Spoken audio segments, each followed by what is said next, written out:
Assalamualaikum warahmatullahi wabarakatuh. Perkenalkan, nama saya Herunisa, Stambuk A251 Di sini saya akan menjelaskan mengenai mata kuliah teknologi fermentasi dengan judul materi yaitu bioreaktor.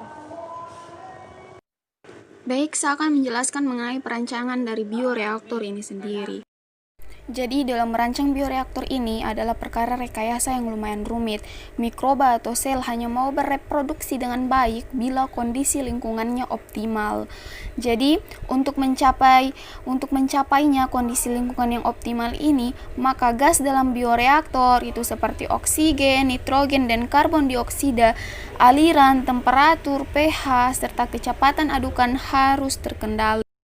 Berdasarkan pemasukan nutrisinya ke dalam bioreaktor, ada 3 jenis bioreaktor, yaitu bioreaktor kontinu, semi-kontinu, dan diskontinu. Pada bioreaktor kontinu, pemberian nutrisi dan pengeluaran sejumlah fraksi dan volume kultur total terjadi secara terus-menerus. Dengan metode kontinu, kemungkinan organisme tumbuh pada kondisi setimbang. Pada bioreaktor diskontinu, influen dan nutrisi yang akan diperlukan bagi pertumbuhan dicampur dalam sejumlah bejana tertutup pada kondisi suhu, pH, dan pencampuran yang optimum. Bioreaktor semi-kontinu merupakan suatu bentuk kultivasi di mana medium dan substratnya ditambahkan secara kontinu dari sistem. Produk yang dihasilkan dari sistem dapat melebihi dari produk kultur diskontinu. Nah, setelah kita mengetahui jenis-jenis dari bioreaktor, maka ini adalah beberapa contoh dari penerapan bioreaktor dalam kehidupan sehari-hari. Misal, bioreaktor airlift dapat dilihat pada gambar.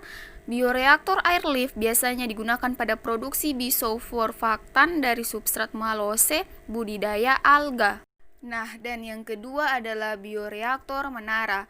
Contoh dari bioreaktor menara dapat kalian lihat pada gambar.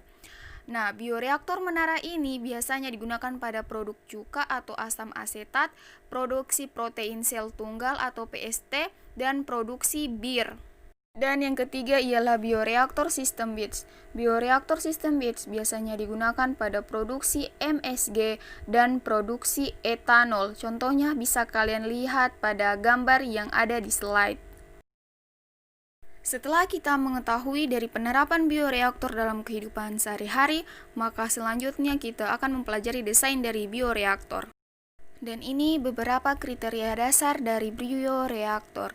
Pertama, desain dari bioreaktor itu sendiri, dan kedua, karakteristik massa dan panas, dan ketiga, karakteristik mikrobiologi, serta yang terakhir, modal dan biaya operasi dari bioreaktor.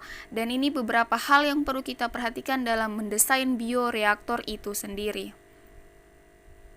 Karena tujuan utama dari bioreaktor itu sendiri ialah menghasilkan produk dengan nilai pasar sehingga harus memiliki biaya produksi yang rendah. Di mana syaratnya yaitu pertama, harus memiliki pengembalian contoh sampel yang aseptik. Kedua, suhu dan pH dalam bioreaktor harus dapat diatur. Ketiga, permukaan harus rata dan tanpa lubang-lubang mikro. Dan yang terakhir, bioreaktor harus berbahan stainless steel, karena bahan tersebut tidak bereaksi dengan bahan-bahan yang ada di dalam bioreaktor. Itulah penjelasan materi saya tentang bioreaktor. Terima kasih karena telah menyaksikannya hingga selesai.